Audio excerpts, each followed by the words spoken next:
പ്രിയപ്പെട്ടവരെ, നമ്മുടെ നന്ദി ടൗണിന്റെ അവസ്ഥയാണിത്.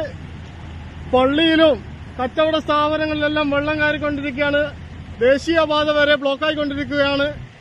വാഗാട് കമ്പനിയുടെ പണിയായിട്ട് ബന്ധപ്പെട്ടിട്ടുള്ള ഡ്രൈനേജുകൾ അടഞ്ഞു കിടക്കുന്നതാണ് കാരണം. നമ്മൾ വ്യാപാരികളും നാട്ടുകാരും ഒന്നിച്ചിറങ്ങിക്കൊണ്ട് ഇതിനൊരു പരിഹാരം കണ്ടെത്തേണ്ടതുണ്ട്. പീടിക മുറിക്കകത്തൊക്കെ വെള്ളം കയറിക്കൊണ്ടിരിക്കുകയാണ്.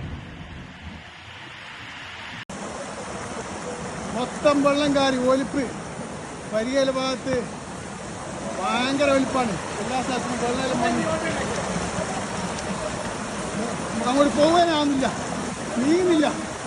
വൈറ്റ ഒലിപ്പാണ്.